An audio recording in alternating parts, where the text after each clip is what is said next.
Good morning everyone. Current affairs की series में हम लोग 2 नवंबर पे पहुंच चुके हैं और आज के इंपॉर्टेंट करंट अफेयर्स को डिस्कस करने वाले हैं। और आज एक इंपॉर्टेंट चीज जो है वो देखने वाले हैं। जो प्रीलिम्स का रिजल्ट आया अभी उसके अंदर हमने देखा कि आप में से काफी सारे स्टूडेंट्स जो हैं उन्होंने एग्जाम को क्रैक भी किया, लेकिन कुछ स्टूडेंट उसमें रह भी गए। So यहाँ पर जो सक्सेसफुल स्टूडेंट्स हैं, I just wanted you to be have like sort of an exposure from their side so that you could get a fair idea that how to crack the prelims examination. Usually होता क्या है, जो लोग exam को crack करते हैं, हम लोग क्या करते हैं, हम वेट करते हैं प्रीलिम्स एग्जाम क्रैक होने के बाद मेंस एग्जाम क्रैक होता है और उसके बाद जब इंटरव्यू क्रैक होता है उसके बाद इंटरव्यूज आते हैं और वो कहीं ना कहीं आपको गाइड करते हैं। बट तब तक बहुत सारे स्टूडेंट्स के लिए देर हो चुकी होती है क्योंकि प्रीलिम्स और मेंस एग्जाम बिल्कुल आपके सामने आ चुका होता है। सो हमारे काफी सारे स्टूडेंट्स जो हैं जिन्होंने एग्जाम को पास किया उन्होंने मुझे अप्रोच करना शुरू किया and some of them agreed कि हाँ वो आगे आने वाले स्टूडेंट्स जो 2022 के लिए तैयारी कर रहे हैं, खासतौर पे प्रीलिम्स एग्जाम के लिए, उनको यहाँ पर गाइड करेंगे। और हमारे एक स्टूडेंट है मिस्टर सौरभ भालेराव, जिन्होंने अभी प्रीलिम्स का एग्जाम क्रैक किया है, वो आपको गाइड करेंगे 2022 के स्टूडेंट को कि कैसे उन्होंने 2021 का प्रीलिम क्रैक किया, सो दैट वो चीज आपको आगे हेल्प करे। So we are not waiting कि 2022 में बेसिकली जब 2021 का रिजल्ट आएगा तब तक यहाँ पर वेट किया जाए स्ट्रेटेजीज को समझने के लिए। 2021 में जो मिस्टर भालेराव है और इनके तरह और भी स्टूडेंट्स हैं जिन्होंने इस एग्जाम को क्रैक किया है, we will keep on providing you the interviews ताकि उनकी जो प्रीलिम्स रिलेटेड स्ट्रेटेजीज है वो आप सीख सकें, क्योंकि अभी सबसे बड़ा ऑब्स्टिकल आपके सामने क्या है, प्रीलिम्स एग्जामिनेशन। ठीक है, तो ये चीज ध्यान रखिएगा। यहाँ पर इसको हम शेयर करेंगे, the video will be uploaded today itself, तो इस चीज को जरूर देखिएगा। दोपहर को अराउंड 1 बजे के आसपास इस वीडियो को अपलोड कर दिया जाएगा, तो उनका इंटरव्यू आप जरूर देखिएगा। उससे आपको भी जो पूरा इंटरव्यू होगा उससे आपको भी सीखने का मौका मिलेगा कि कैसे प्रीलिम्स एग्जाम को क्रैक किया जाए। वैसे भी मैं अपनी स्ट्रेटजीज तो आपसे शेयर करता रहता हूँ, बट जो करंट स्टूडेंट्स हैं उनसे भी आपको कुछ ना कुछ नई चीज जो है वो सीखने को मिल सकती है, मुझे भी सीखने को मिलती है। तो इंटरव्यू को जरूर देखिएगा। नाउ एक चीज मैं और भी कहना चाहूंगा कि देखिए, जो प्रीलिम्स एग्जाम है that is of a filtration stage. तो यहाँ पे होता क्या है, यू नो कि 10 लाख स्टूडेंट्स जो है they fill the form for the UPSC examination. उसमें से 5 लाख लोग एग्जाम आपका देते हैं, क्योंकि आपने देखा होगा जब आप एग्जाम देने गए होंगे कि आपके रूम की 40 to 50% सीट्स तो वेकेंट होंगी, खाली होंगी वो चेयर्स, वो डेस्क। रीजन 10 लाख फॉर्म भरे जाते हैं तो उसमें से 5 लाख लोग ही हिम्मत कर पाते हैं एग्जाम को देने की, और उन 5 लाख में से भी 9,000 to 10,000 स्टूडेंट्स जो है वो यहाँ पर पास करते हैं। तो अराउंड 50, 60, 70, 80 स्टूडेंट में से एक बच्चे का एग्जाम जो है वो यहाँ पर पास होता है। डिपेंड करता है वहां पे सीट्स कितनी है उस साल के अंदर। और फिर मान लीजिए 9,000 लोग यहाँ पर 70 में से एक बच्चे को सिलेक्ट किया, उसमें से फिर 9,000 में से फर्दर 3,000 के आसपास स्टूडेंट जो है वो यहाँ पर मेंस को क्रैक करते हैं एंड देन 8 to 900 स्टूडेंट जो है वो आपके इंटरव्यू को क्रैक करते हैं। तो यहाँ पे जो पहली स्टेज है, जो छटनी होती है, एंटायर फिल्ट्रेशन जो होता है वो पहली स्टेज के ऊपर ही हो जाता है, ये ध्यान रखिएगा। ठीक है, तो यहीं पे ही काफी सारे स्टूडेंट जो है वो निकल जाते हैं और बहुत कम स्टूडेंट जो है उनको मेंस का लिखने का मौका मिलता है। तो ये काफी इंपॉर्टेंट स्टेज होती है। यहाँ पर अगर आपने सही तरीके से मेहनत करी, आगे जाके इवन तो मेंस एग्जामिनेशन भी क्रैक करना आसान नहीं है, लेकिन हाँ अगर आप रेशियो देखेंगे, हर 3 में से एक बच्चा यहाँ पर सिलेक्ट होता है एंड फर्दर हर 3 में से एक बच्चा है, हर 4 में से एक बच्चा आगे इंटरव्यू में भी सिलेक्ट हो जाता है। तो वहां पे रेशियो जो है वो कहीं ना कहीं आपके फेवर में। इवन तो मैं ये भी कहूंगा कि क्वालिटी ऑफ स्टूडेंट यहाँ पे आपको काफी बेहतर मिलेगी। रीजन इज कि यहाँ पे 5 लाख लोग जो एग्जाम दे रहे हैं, not everybody is that much serious. लेकिन हाँ, इट डजंट मीन कि 5 लाख में से सभी लोग जो हैं वो यहाँ पे अच्छे से पढ़ के नहीं आए होते। आप 1 लाख लोगों को निकाल दें, फिर भी जो 4 लाख लोग हैं वो अच्छे से ही पढ़ाई करके एग्जाम को देते हैं। तो यहाँ पे अगर एग्जाम नहीं हुआ है, 2021 में दिया था, फिर भी चिंता करने की बात नहीं है। आप दोबारा से देखिए कि किस तरीके से अपने जो यहाँ पे आपके मार्क्स रह गए पेपर नंबर 1 में या पेपर नंबर 2 में, उसको एनालिसिस जरूर करिएगा और देखिएगा कि कहां पर इंप्रूवमेंट जो है वो करी जा सकती है। Because life is all about improvement and you keep on filling the gaps, और वैसे ही फिर आप इवेंचुअली अपने डेस्टिनेशन तक पहुंचते हैं। सो यहाँ पर ऐसे ही जो स्टूडेंट्स हैं मैं आपको उनके इंटरव्यूज जो लाता रहूंगा, so that you could keep on understanding कि व्हाट इज द रिक्वायरमेंट, कि कुछ लोग जो है वो एग्जाम को यहाँ पर क्रैक कर गए, उन्होंने ऐसा क्या डिफरेंट किया, वो चीज आपको समझने का मौका मिलेगा। खैर, यहाँ से आगे बढ़ते हुए मैं आपको जो 10 टॉपिक्स हैं उसके बारे में यहाँ पे बता देता हूँ। सार्थक स्वामी फंड के बारे में देखेंगे, मेटावर्स EU संभव नेशनल लेवल अवेयरनेस प्रोग्राम को डिस्कस करेंगे, कृषि उड़ान 2.0 को देखते हुए next topic capital account convertibility को लेकर आएगा, full account convertibility, blue carbon and खासी को लेकर डिस्कशन होगा। एक इंपॉर्टेंट चीज मैं और भी करने वाला हूं, जो यहाँ पर जब इंटरव्यू लिया गया मिस्टर सौरभ भालेराव का, जिन्होंने प्रीलिम्स को क्रैक किया है, तो एक चीज अच्छी निकल कर आई और वो ये थी कि इन्होंने कहा कि देखिए सर, सबसे इंपॉर्टेंट चीज जो थी वो ये थी कि मैंने जब एग्जाम के अंदर एमसीक्यूज देखे प्रीलिम्स एग्जाम के अंदर, तो उसमें से बिकॉज मिस्टर भालेराव जो हैं वो हमारे 200 डेज प्रोग्राम के सब्सक्राइबर थे, तो इन्होंने कहा कि देखिए जो भी आपके एमसीक्यूज होते थे ना, और ये चीज मैं आपको टाइम एंड अगेन कहता रहता हूँ, आप हमेशा कहते थे कि जो एमसीक्यूज की एक्सप्लेनेशन है वो ध्यान से सुनो। तो इन्होंने यही कहा कि देखिए एमसीक्यूज की एक्सप्लेनेशन जो थी वो मैंने ध्यान से सुनी, उसे अच्छे से रिवाइज भी किया, और वहां से काफी सारे एमसीक्यूज जो थे उनको सोल्व करने में हेल्प मिली एग्जाम के अंदर, स्टैटिक पोर्शन में से भी और करंट अफेयर्स पोर्शन में से भी। तो तभी मैंने ये कहा, क्योंकि आप में से काफी सारे स्टूडेंट जो होते हैं वो क्वेश्चन में एबीसीडी आंसर देते हैं and then the entire interest goes away, उसके बाद इंटरेस्ट खत्म हो जाता है। लेकिन यहां पर मैंने आपको बताया है ये चीज बार बार, और आज आपको जो हमारे प्रीलिम्स के जो सक्सेसफुल कैंडिडेट है वो भी बताएंगे कि एक्सप्लेनेशन जो है that is quite important. Question की एक अलग बात होती है, question is important but nobody nose कि क्वेश्चन पूछा क्या जाएगा, तो एक्सप्लेनेशन जो होती है वो सुनना और वो समझना भी काफी जरूरी होता है। इसी वजह से आज का जो हम पूरे के पूरे 10 क्वेश्चन करेंगे, I am not going to explain anything, ठीक है, मैं डेली बेसिस पे आपको एक्सप्लेनेशन देता हूं। आप में से कुछ लोग सुनते हैं और कुछ लोग उस चीज को सीरियसली नहीं लेते, ठीक है, सिर्फ एबीसीडी मार्क करके आगे बढ़ जाते हैं। लेकिन यहां पर आज मैं एक्सप्लेनेशन नहीं दूंगा, आपको सिर्फ 10 क्वेश्चन कराऊंगा, then you will find a difference, तब आपको समझ में आएगा कि एक्सप्लेनेशन के साथ क्या चीज मिलती है और विदाउट एक्सप्लेनेशन क्या रहता है। तो आपको एक कंपैरिजन करने का मौका मिलेगा and why am I doing it, ताकि आप भी यहां पर इस चीज को जान पाए कि एक्सप्लेनेशन जो है वो करना कितना जरूरी होता है, वो सुनना, और उसमें से अगर आप चाहें तो नोट्स भी बना सकते हैं, वो कितना ज्यादा जरूरी होता है। यहाँ पर एज यूजुअल आप अपने जो कट ऑफ मार्क्स है उसको सेट कर सकते हैं। हियर जो यूजुअली कट ऑफ रखी गई है वो तो 6 की ही रहने वाली है, लेकिन हाँ टारगेट को आप जितना भी चाहें उतना यहाँ पर सेट कर सकते हैं। Let's move to question number 1 which is concerning what is Sartal. So please listen carefully. I'm going to give you the time, the 10 seconds for each question, but you're not going to get the explanation only for today's lecture, so that you could get a better idea, ताकि आप compare कर पाए जो पुराने lectures होते थे and the new ones, उसमें comparison होगा, तो आप यहाँ पर अच्छे से एक जजमेंट कर पाएंगे कि एक्सप्लेनेशन क्या जरूरी है या नहीं है। स्टार्टअप को पूछा कि क्या ये आईसीजीएस है, पॉसिबल है, इज इट एन एयरक्राफ्ट, ये भी हो सकता है, क्या ये कोई फाइटर जेट है, या फिर none of the above. 10 second का टाइम मैंने शुरू कर दिया, सोचिए इसके बारे में, फिर करते हैं इसको लेकर एक यहाँ पर आंसर को लेकर चर्चा।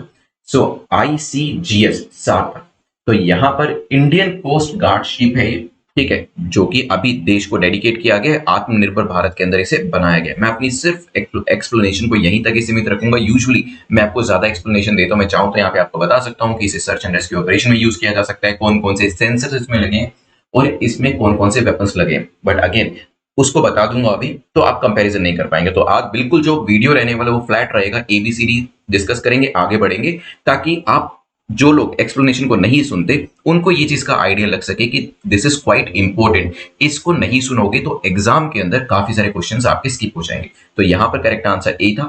आगे बढ़ते हैं, इससे नेक्स्ट क्वेश्चन को देखते हैं, जो कि स्वामी फंड को लेकर है, पूछा गया ये किसकी एडमिनिस्ट्रेशन के अंडर आता है। क्या ये मिनिस्ट्री ऑफ फाइनेंस के अंदर आता है, कॉमर्स मिनिस्ट्री, एजुकेशन मिनिस्ट्री, या फिर एमएसएमई के अंदर आता है।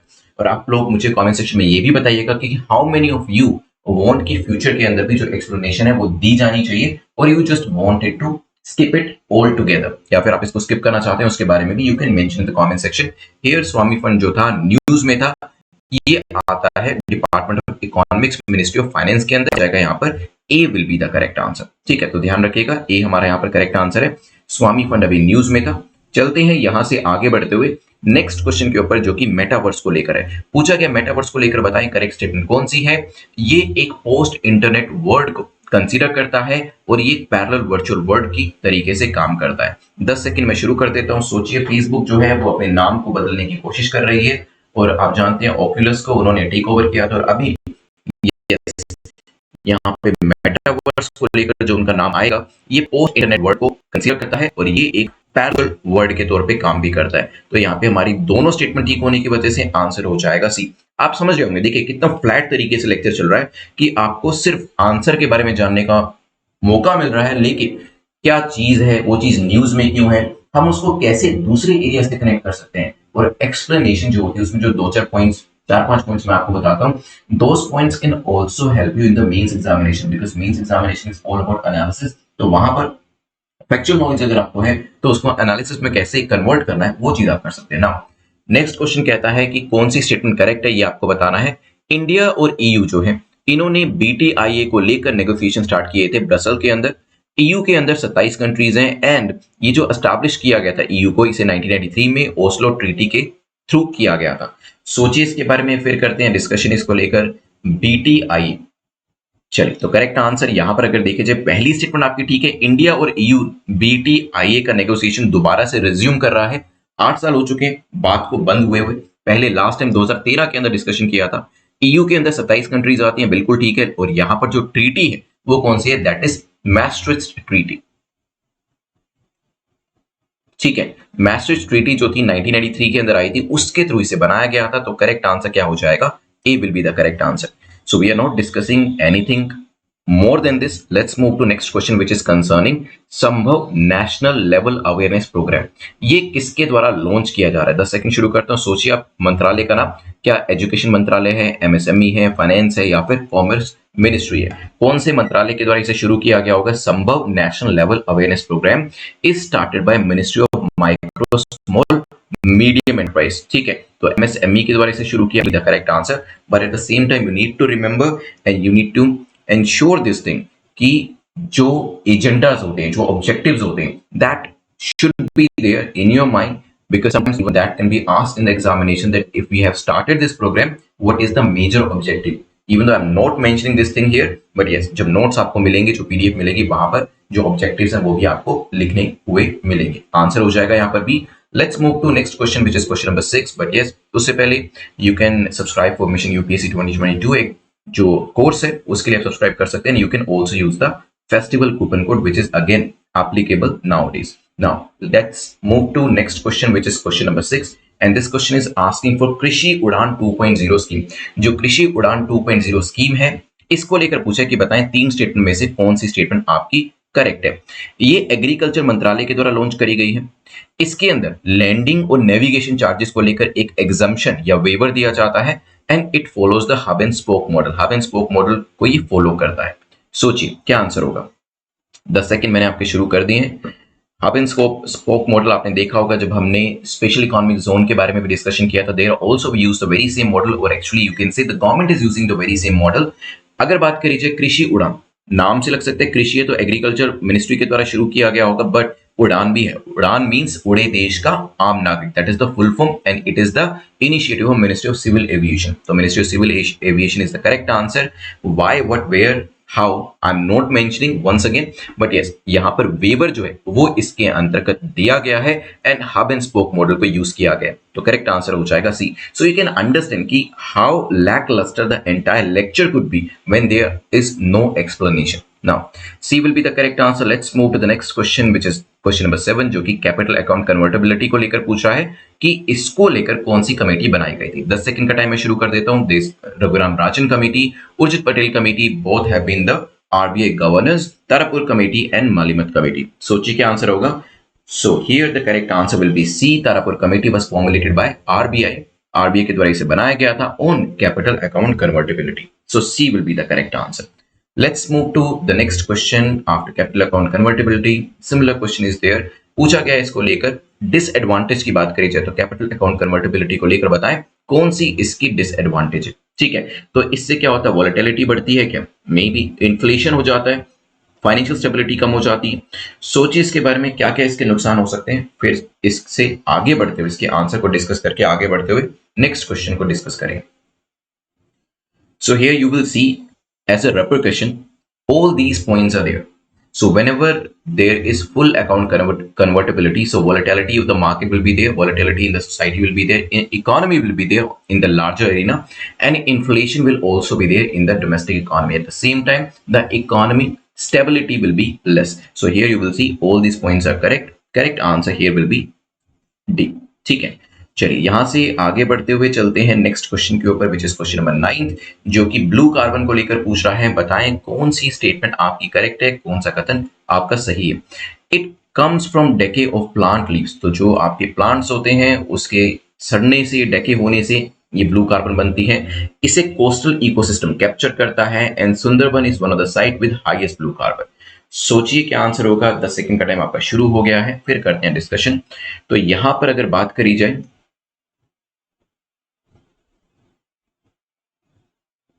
डेके ऑफ प्लांट लीव्स एनिमल्स, उनके डिके होने से आपकी ब्लू कार्बन बनती है, बिल्कुल ठीक है। कोस्टल इकोसिस्टम के अंदर इसे कैप्चर किया जाता है। सुंदरबन जो है 40% जो हमारी साइड है, 60% बांग्लादेश की साइड है। They're in news because of the very same reason कि यहाँ पर कार्बन सिक्वेस्ट्रेशन जो है वो तो किया जा रहा है, but sometimes it is also observe कि यहाँ पर कार्बन एब्सॉर्प्शन से ज्यादा कार्बन एमिशन जो है वो शुरू हो गया because of the man made factor. Correct answer क्या हो जाएगा यहाँ पर? D will be the correct answer. Let's move on and let's see what the question is demanding. So here it is talking about Khasis. ठीक है, तो खासीस के बारे में पूछा है, what is the correct answer. तीन स्टेटमेंट इसको लेकर दी हैं। ये एक पैट्रिलिनियल सोसाइटी है, that is the first statement. Father property इसके अंदर मेल और फीमेल में इक्वली डिवाइड होती है। सोचिए इसके बारे में क्या आंसर होगा। मैं एक बार फिर करते हैं इसको लेकर एक डिस्कशन। चलिए देखिए, अगर खासीस को लेकर क्वेश्चन पूछा है, if society is anyway a patrilineal society which has sort of become a norm which of course is not right, तो यहाँ पर उसके बारे में पूछे जाना थोड़ा सा मुश्किल है। ऑफकोर्स किसी सोसाइटी में कोई यूनिक चीज होगी, जैसे कि वो मैट्रिलिनियल होगी, तभी उसको लेकर स्टेटमेंट दी जाएगी या उसके ऊपर क्वेश्चन पूछा जाएगा। सो यहाँ पे ही हमें थोड़ा सा शक हो जाना चाहिए था कि पैट्रिलिनियल होगी, तो वो तो नॉर्म ही है। काफी सारी सोसाइटीज जो है वो पैट्रिलिनियल है। ऑफकोर्स नॉर्म होने का मतलब ये नहीं है कि वो चीज सही है। आई एम सेइंग कि most of societies are patrilineal, तो that's why the statement like this chances are very likely the you can probability is there that statement will be wrong। तो ये मैट्रिलिनियल सोसाइटी है, वो स्टेटमेंट ठीक होती है। यहाँ पर पहली स्टेटमेंट इनकरेक्ट हो जाती है। और अभी यहाँ पर एक बेसिकली एक्ट जो है वो लेकर आया गया है, जिसके थ्रू अभी तक क्या होता था, मैट्रिलिनियल सोसाइटी होने की वजह से जो पूरी प्रॉपर्टी होती थी वो यहाँ पे यंगेस्ट डॉटर को दे दी जाती थी, और उसी को यहाँ पर चेंज किया गया इस एक्ट के थ्रू कि अब प्रॉपर्टी जो है there the sons will not B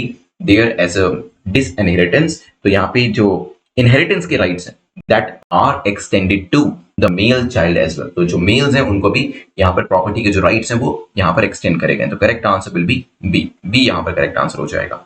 चलिए ध्यान रखिएगा इसके बारे में। 10 क्वेश्चंस हमारे कंप्लीट होते हैं। Let's revise them one by one, और उसके बाद जो मार्क्स हैं वो भी डिस्कस करते हैं। सो यहाँ पे जल्दी से मुझे बताएं कि सार्थक क्या है, करेक्ट आंसर क्या होगा। Yes, it is an ICGS. Swami fund जो है किसके अंतर्गत आता है? Department of economic affairs, ministry of finance के अंतर्गत आता है। देन हमने इसे आगे बढ़ते हुए डिस्कशन किया था नेक्स्ट क्वेश्चन को लेकर, मेटावर्स के बारे में। फेसबुक की जो है अपना नाम चेंज करने की कोशिश कर रहा है, सोशल मीडिया प्लेटफॉर्म से आगे बढ़ने की कोशिश कर रहा है। बीटीआईए इंडिया और ईयू के बीच में है, ध्यान रखिएगा।